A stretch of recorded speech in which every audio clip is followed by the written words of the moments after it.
Dueling Dialogues is brought to you by our affiliates at IX Web Hosting. Click the banner on the rightleftchronicles.com to get up to 40% off your first year of the best hosting on the planet.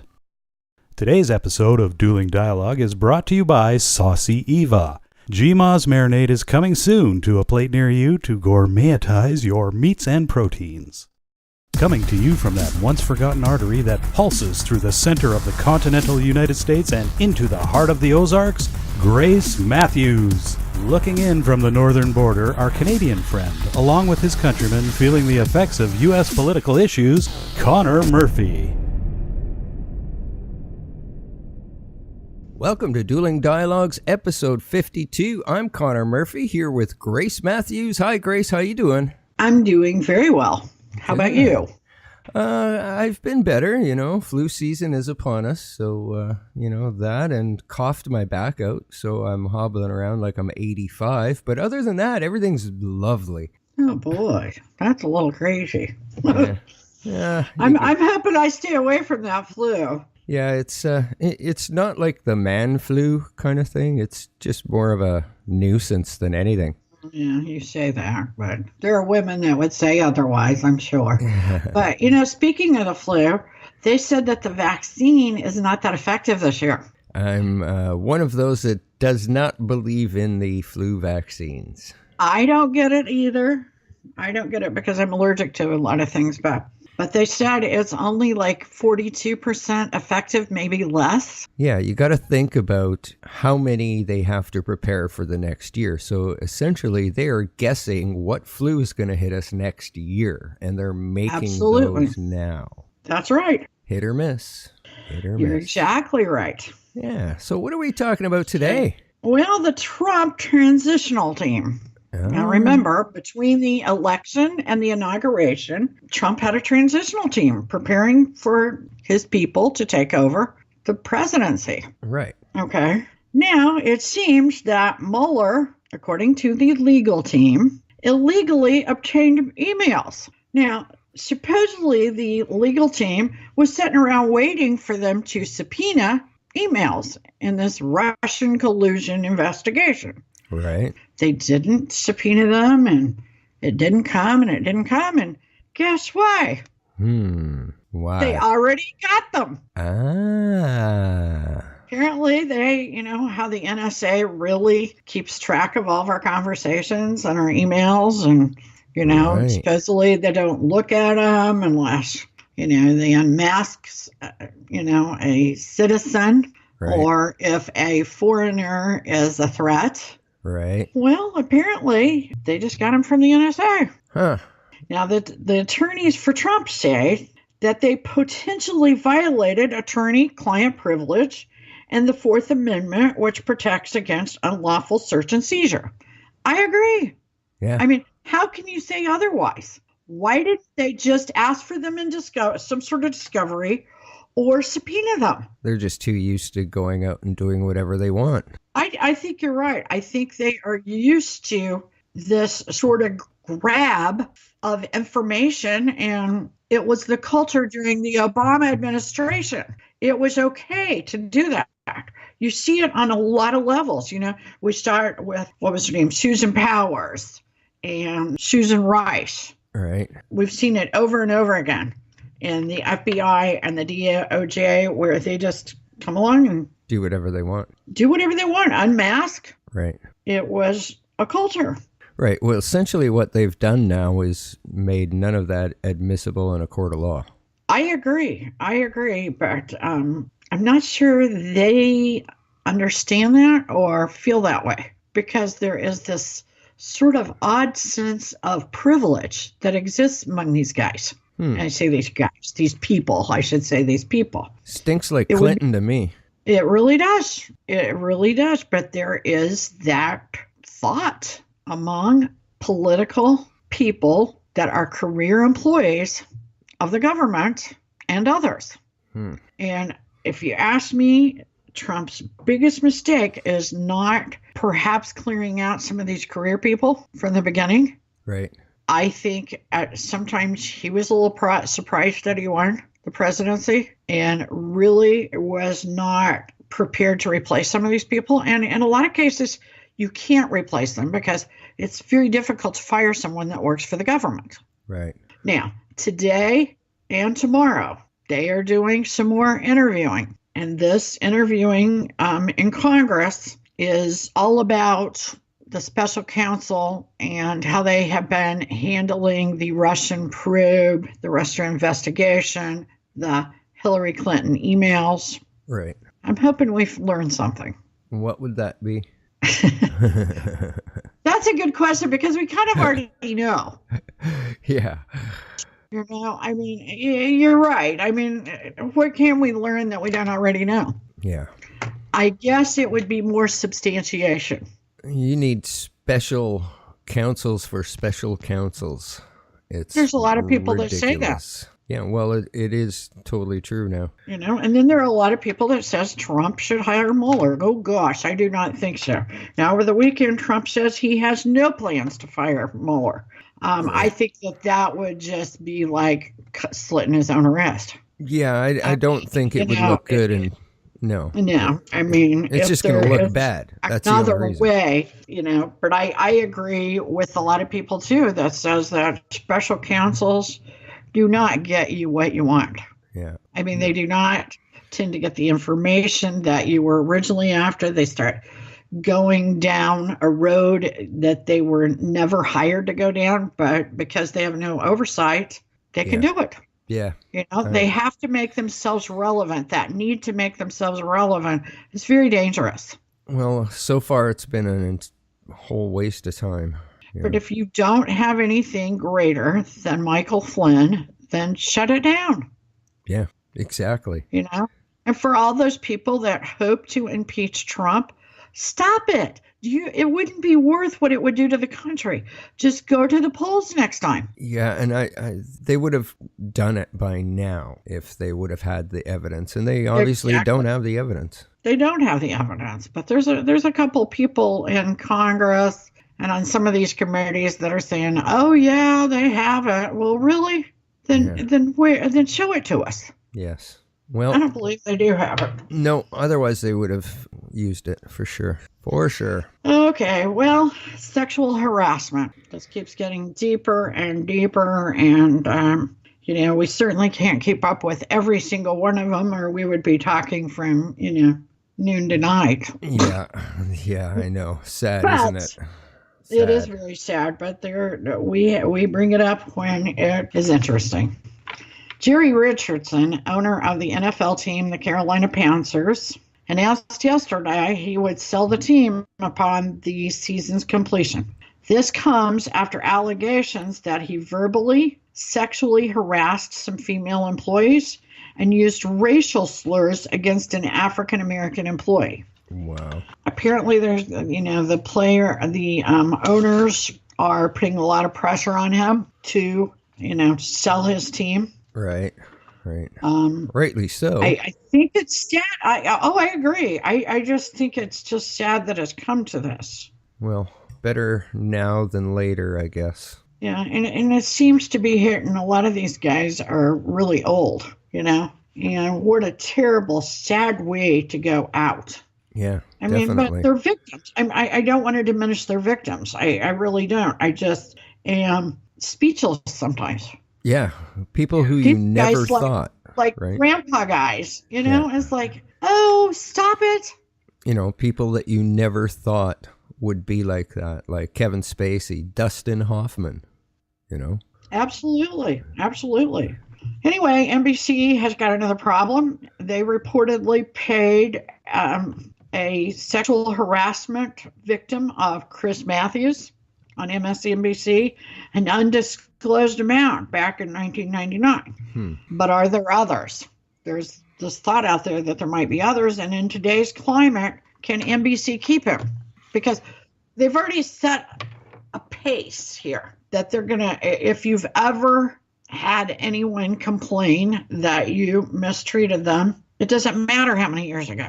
I mean, that's the precedent that Hollywood and the news media has set. Yeah. Okay. So can they keep Chris Matthews on MSNBC? Good question. What is it with the news guys? I think it's the personality that gravitates towards on-air news, TV news. It's a real head scratcher. There's been a couple of high-profile writers, but for the most part, it's been guys that get in front of that camera.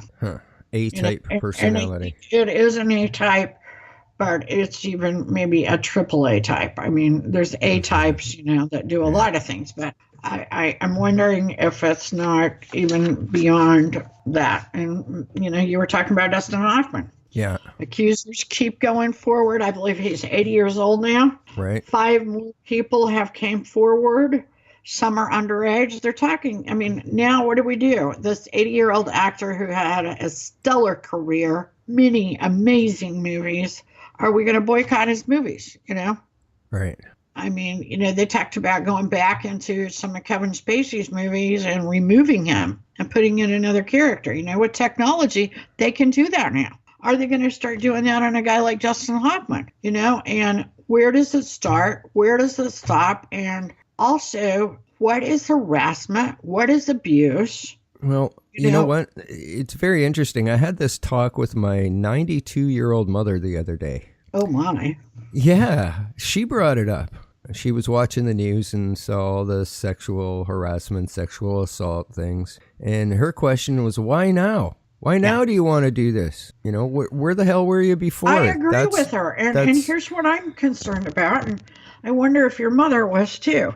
These women are coming forward, as they should. I'm not saying that. But what are the repercussions going to be? Just because the climate is ready to hear about these people, just because the men are being removed, right? Does that mean that you're still going to be able to work, or they're going to hire you? Yeah.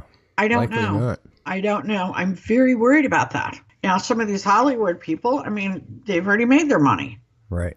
But because I come from a culture, you leave a job because someone is harassing you and you go someplace else, you don't necessarily say that's why you left. I'm not saying that is the right thing to do. I'm just saying that's what worked. And I'm really nervous that despite this open forum that has been created, I don't think anybody has ran out and hired some of these women that came forward at Fox that aren't working. Right. I mean, they were some of the first. That's why I mentioned them. I know a couple of them definitely need work. A couple of them got a big enough payday that they probably don't need it. Right. But nobody's hiring them.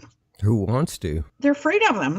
That's like I said. I mean, there's lots of things that employers are afraid of. I mean, even like I said, even if you've been I used to do research for an attorney, and even people that have had civil cases that they won, an employer, even a renter, will shy away from those people. Because we had cases where that had happened. Because those are people that are more likely to go through the court system if something goes wrong, like their shower leaks and they get mold or I don't know what, or they would go forward if someone said something rude to them. Right. I'm saying rude because it's hypothetical. So that's a problem. There's another problem.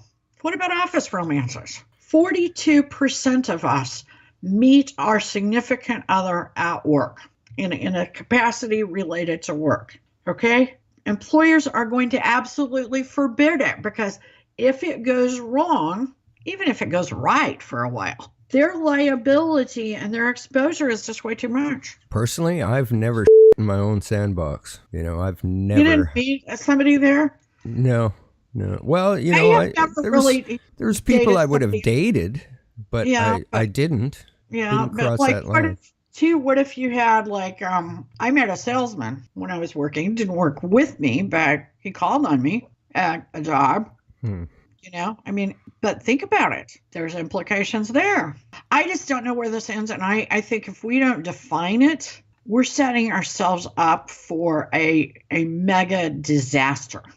Financially, this is really going to hurt companies. The insurance is going to skyrocket in the wake of all of this. And I noticed the other day that one of the ad agencies had to fire their CEO for sexual harassment charges, and they replaced him very quickly with female. Less liability. Yeah.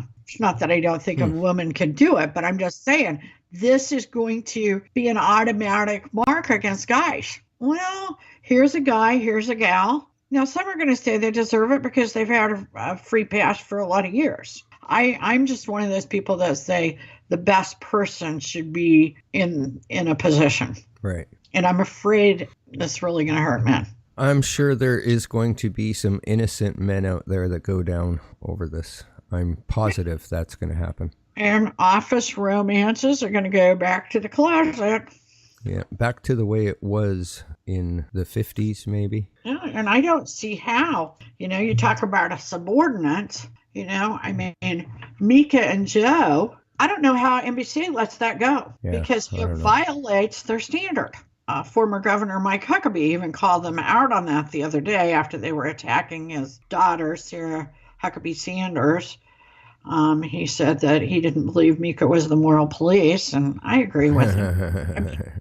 Good one. She was married when this started, but can they allow them to stay and let go of guys like that? Yeah, I don't know. Maybe there's some sort of contractual thing that they have nobody else has. I don't know. Maybe.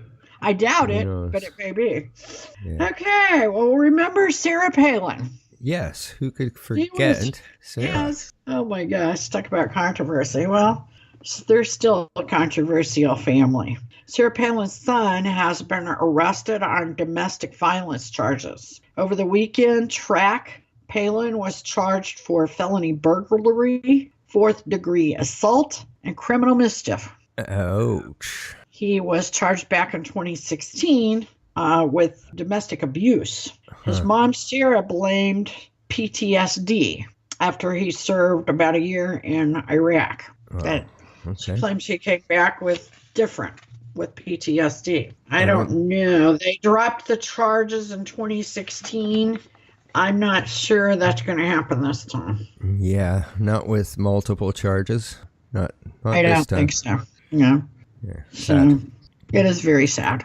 Very sad. A power outage at the Atlanta airport brought the facility to a standstill yesterday for more than 13 hours. Crazy. Yeah, that is. I mean, in this day and age? Yeah, that's the busiest airport in the country. They had very little generator supplied power. A woman described walking down a hallway as being pitch dark. Are you kidding me? They didn't have battery operated lights or, have they heard of something called a flashlight? Yeah, it just boggles the mind. Yeah, there was no food. I mean, apparently Chick-fil-A, who's normally closed on Sundays for religious reasons, they let their employees off, cooked some food at another facility and brought that to people. They passed out a lot of food. So that was kind of nice.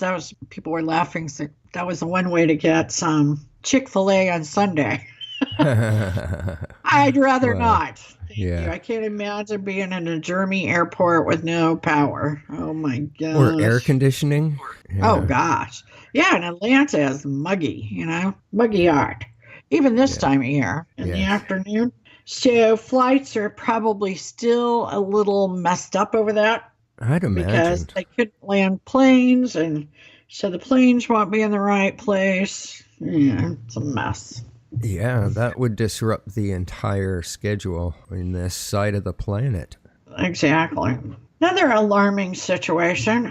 Senator McCain has returned home to Arizona as he has become increasingly frail and ill due to the cancer treatments for his brain cancer. The tax bill will be voted on sometime this week. They're supposed to start the voting process tomorrow. President Trump says that John McCain will come back if his vote is needed. NBC says otherwise. Apparently, John McCain has the same cancer as Joe Biden's son had. And we know that took Beau's life 2 years ago now. Right. I think it was about 2 years ago. I don't know. Things do not look good for Senator McCain. Now, I do know, and you know a lot better than I do, that cancer treatment can make you seem frail and sick. It doesn't mean that it's not working, and it doesn't mean you're going to die. So true there. Yes. You are 100% correct there. Yes. So you got down to how much? 110 pounds. Oh, Yeah. that was like very skinny. So you had to call you had to call yourself frail at that point, right? Oh, yeah, for sure. No immune system at that point either, because your entire immune system is fighting the cancer treatment. So people don't usually die from cancer, they die from the treatment. Yeah, that's So, sad. oh, Okay, and speaking of yucky flu, or things look yucky for Royal Caribbean as they attempt to disinfect a ship after 330 passengers became sick at their stomachs. Nausea, vomiting, diarrhea. oh, lovely. Lovely. Yuck. How would you like to be on that next cruise that goes after that one? No, thank you. No. I think I'd want my money back. Oh, well, why does it smell like a Christmas tree in here? Yeah, wow. Good luck with that, Royal Caribbean. Yeah. Yeah, that's what I say. And, I think about those things when I haven't gone on a cruise in a long time, probably for about that reason. I'm a bit of a germaphobe. So it's a lot of people in a cramped space. Yes, and I've seen some horrible videos of some rough seas and all kinds of things. Nah. Yeah. I don't mind the rough seas, but I don't get seasick. But I know that I have also been on a cruise where, the company rented the whole ship. So there weren't as many people, and you kind of knew the people you were on the ship with, I like that better. Right. And especially in the Caribbean, because they have a history of getting sick in the Caribbean. Now, some of those Alaskan tours, I've never heard of one of those northern. Oh, I mean, you get a lot of them in there in Vancouver Island. Yeah. Oh, for sure. There's they don't pretty much. They don't get the flu virus like they do in the Caribbean, and I think it's because germs grow well where it's hot and damp. Yeah, you're probably right there. I mean, they go by daily, and multiple probably per day. So, Yeah. Yeah, never heard any ship going north people getting sick. I haven't either. Good point. True. So, 'tis the season Yes. to be jolly. And get the flu, unfortunately. You're not very jolly. No. Getting all sick up there. Yeah. Well, it happens. That's true. That's very true. You mentioned something earlier about a Washington train derailment, you said? This just happened? Absolutely. Yeah, this just happened. A train has derailed. Now, oddly enough, this is a new high-speed train. It was just inspected Friday. This is like a new leg of the train, okay?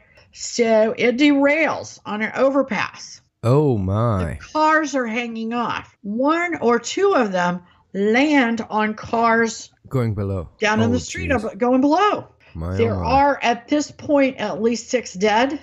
I have heard, and this may change, 77 injured. It is sad. It is horrible. The pictures are awful. Wow. There could have been something on the track, though. I mean, there's also complaints about our infrastructure. There are people that are already saying that, the fact that we have not repaired our infrastructure has caused this. I think it's a little early to say that. There could have been, a car or something. They say, though, that even if there was a car on the rail, that it should not have derailed it. It could be.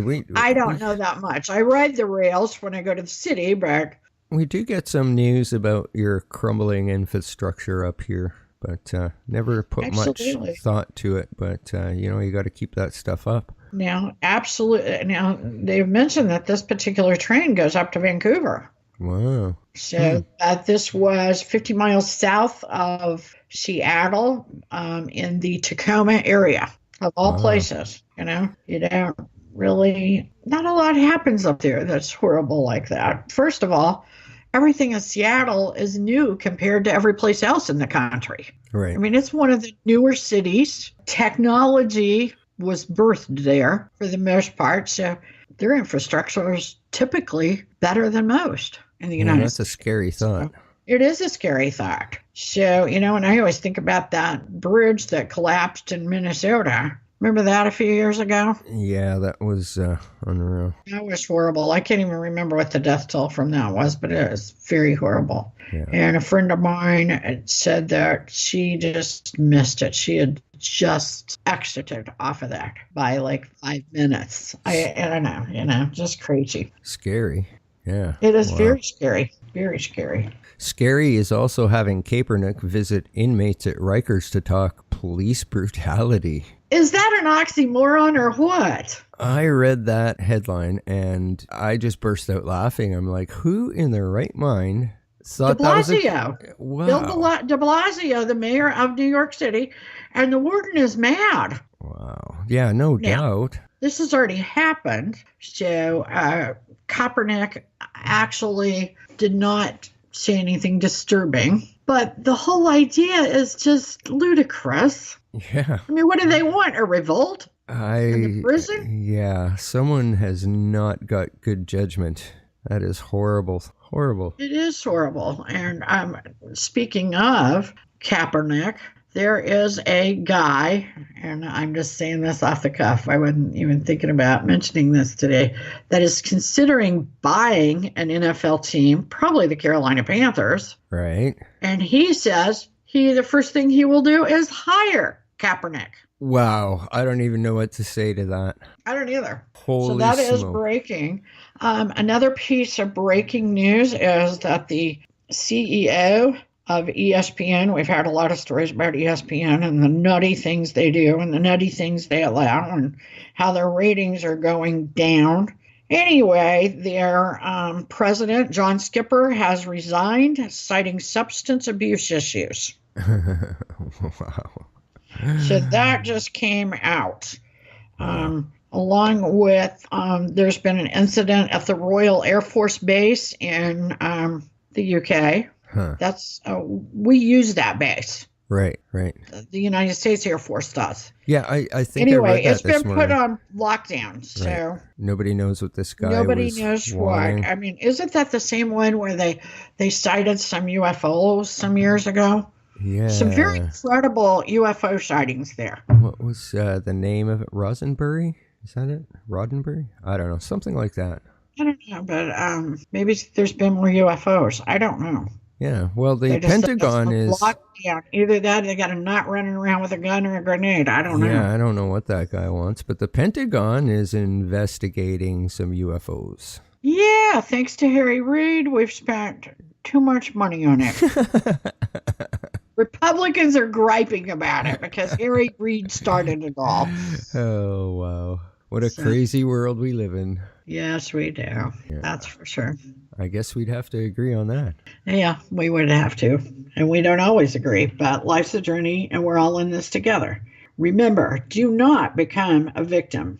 Hashtag nobody's victim. Thanks for listening. Godspeed, Connor, and Godspeed to all of our friends out there. Godspeed, Grace, and thanks for listening, everyone. Dueling Dialogues is brought to you by our affiliates at IX Web Hosting. Click the banner on the rightleftchronicles.com to get up to 40% off your first year of the best hosting on the planet. Today's episode of Dueling Dialogue is brought to you by Saucy Eva. GMA's marinade is coming soon to a plate near you to gourmetize your meats and proteins.